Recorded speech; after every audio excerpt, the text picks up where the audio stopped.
Hey, ça fait longtemps qu'on s'est pas vu, toi et moi.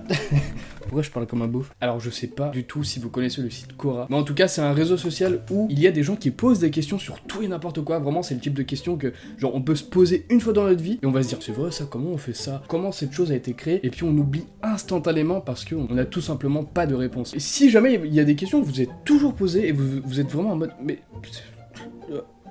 oui, voilà, c'était un exemple d'une question. Et ben en vrai, allez la poser sur Quora, il y aura toujours une personne, genre vraiment en mode qui s'y connaît un minimum, qui va répondre à ça. Et aujourd'hui, bah écoutez, pourquoi on serait pas là pour essayer de nourrir un petit peu nos connaissances, quoi, notre savoir, un petit peu, quoi. Est-ce que ce serait pas parti pour Quora? Est-ce que c'était pas agaçant ce que je viens de faire?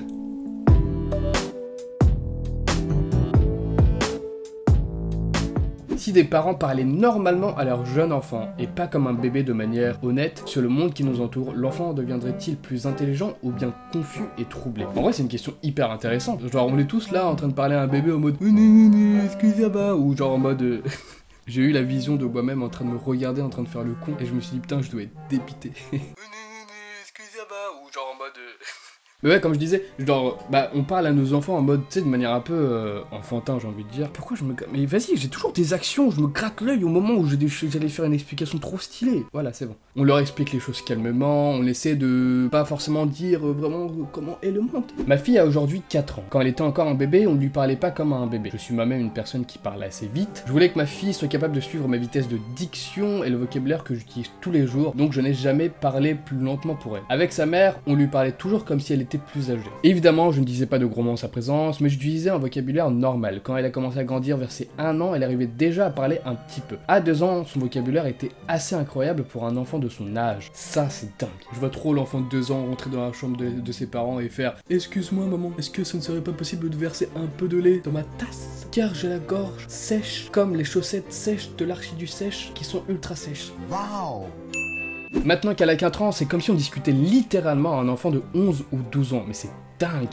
Et moi à 4 ans, je racontais de la merde, j'étais là en mode pipi caca, je sais pas. Alors qu'à 11-12 ans, t'as quand même un vocabulaire assez riche. Et ça, je peux vous le confirmer parce que je fais des études de langue, sur le langage en plus, et je peux vous garantir qu'à 11-12 ans, t'as un vocabulaire assez riche, surtout si t'as des conditions assez classiques. Mais là, à 4 ans, je me dis, la petite, elle a juste des gros couplets en fait. Des gros freestyle. Même avec son vocabulaire avancé, elle ne comprend toujours pas certaines choses, voilà, évidemment, comme la mort. Elle ne comprend pas que lorsque l'on meurt, on ne reviendra jamais. Mais pourquoi vous lui dites ça? Elle a que 4 ans, ça fait que 4 ans qu'elle est sur cette planète. Vous essayez déjà de lui dire qu'elle va crever, c'est horrible, ne faites pas ça. Si un jour je deviens SDF du jour au lendemain, que devrais-je faire pour bien commencer? Des choses à acheter, à faire? Bon alors attendez, on a un tuto pour devenir SDF là.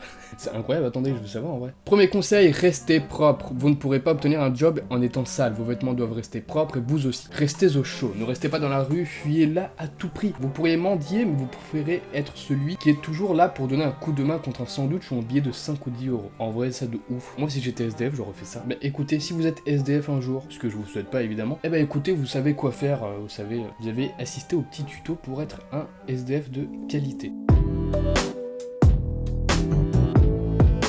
Quelle a été votre expérience la plus flippante dans une petite ville des États-Unis? Et j'espère que la photo à gauche c'est un montage, hein, parce que je suis désolé de dire ça, mais il me fait peur. Il y a plus de 10 ans, on voyageait à l'ouest des États-Unis avec mon ex-femme, qui était ma femme à l'époque. On allait de ville en ville en improvisant un peu, on avait juste une liste de parcs nationaux qu'on voulait visiter. Eh mais je vous jure que cette tête là, je vais faire des cauchemars ce soir. Par contre à droite, moi j'aime bien. Un soir, après avoir fait beaucoup de route, on avait faim et on était fatigué. On a donc décidé de continuer un peu et de s'arrêter à la ville suivante. Pas la meilleure chose à faire à l'époque d'avant internet. Aïe aïe aïe aïe aïe aïe. Qu'est-ce qui s'est passé? Il nous a fallu du temps pour y arriver parce que la petite ville était à plus de 90 km de là où on était. Puisqu'une petite ville, c'était un trou noir. Comment ça un trou noir? Moi le trou noir que je connais c'est mon cul. Comme dans ce genre de ville il y avait une route et des petites maisons de part et d'autre, il y avait un motel et un saloon. On est rentré pour louer une chambre pour la nuit. Le type qui dirigeait le motel était super flippant et nous a regardé sans dire quoi que ce soit. Puis avec une voix très aiguë nous a dit j'ai essayé de faire la voix la plus aiguë, c'est trop dur pour moi. Vous aimez les excréments de dinosaures? On a mis un petit moment pour comprendre. Attendez, en vrai là depuis tout à l'heure je déconne. Comment ça vous aimez les excréments de dinosaures? Je viens de percuter genre vraiment il y a 2 secondes. Tu vois, c'est ça de faire des vannes entre chaque phrase là, hein. C'est trop dur d'être youtubeur. Le lieu était connu pour ses fouilles archéologiques liées aux dinosaures et le type avait trouvé un caca fossilisé. Quoi? C'est censé être un caca de dinosaure ça? Waouh. Et c'est une pastèque là. Alors qu'on tournait le dos pour monter dans notre chambre, on entendait son rire sonore. Je vois trop une situation comme ça. Bah écoutez, merci beaucoup, on va aller se diriger vers notre chambre pour aller poser nos affaires un petit peu.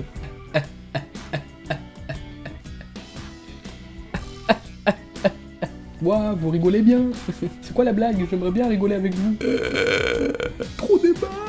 Monsieur, arrêtez s'il vous plaît. On s'est dirigé d'abord vers le restaurant où on a été servi par une serveuse assez séduisante qui a essayé de me draguer. Ça a rendu ma femme qui était très jalouse, extrêmement jalouse. Elle m'a fait la tête, alors j'ai bu de la bière en restant avec moi-même. On est monté dans notre chambre en broyant du noir. Le dirigeant du motel était toujours là et nous regardait sans faire un bruit. On a continué à attendre son rire. On a eu du mal à dormir parce qu'on entendait des bruits bizarres dans notre chambre et le rire sonore du gérant au milieu de la nuit. On est parti le plus vite possible dans la matinée. Si j'ai eu l'impression qu'un serial killer rôdait près de moi une fois dans ma vie, c'était là. Le tueur au caca fossilisé. C'est un tueur, genre pour tuer des gens, il balance le caca dans la tête.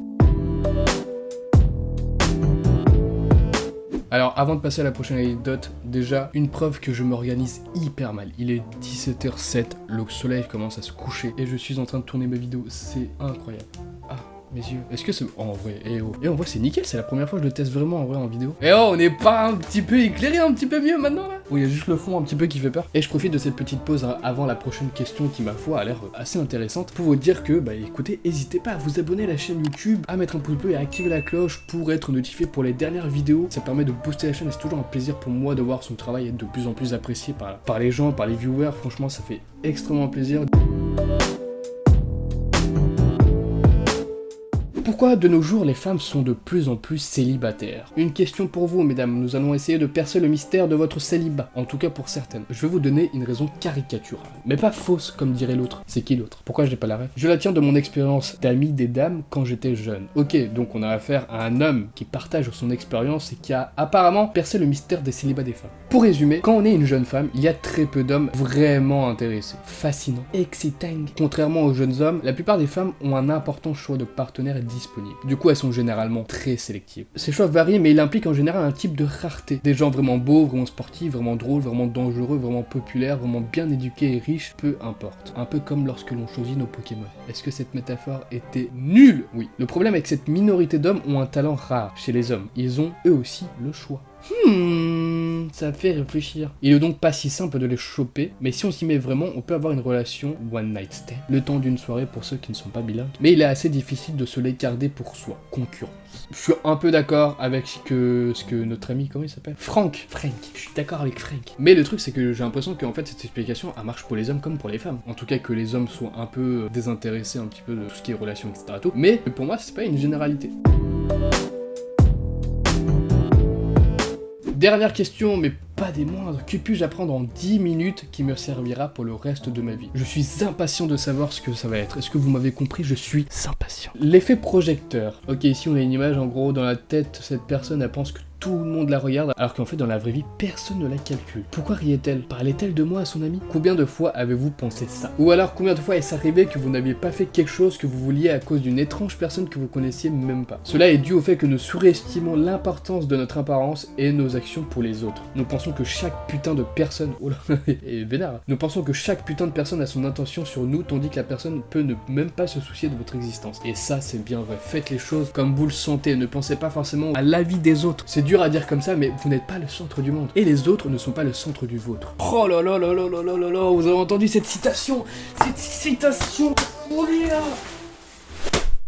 Écoutez, c'est la fin de cette vidéo. Lorsque j'ai commencé cette vidéo, il faisait jour. Et actuellement, il fait nuit. Vous aurez peut-être l'impression que j'ai tourné cette vidéo pendant des heures. Pas du tout. C'est juste que je suis en gros con, j'ai juste tourné une vidéo pile au moment où le soleil était en train de se coucher. Est-ce que je suis le pire youtubeur? Oui. Mais est-ce que vous pouvez vous abonner à ma chaîne? Bien évidemment, ça fait plaisir à mon petit cœur. J'espère que cette vidéo vous aura plu. Écoutez, à la semaine prochaine du coup pour une nouvelle vidéo. Portez-vous bien et je vous fais des gros bisous. Et non, Kobe, tu connais.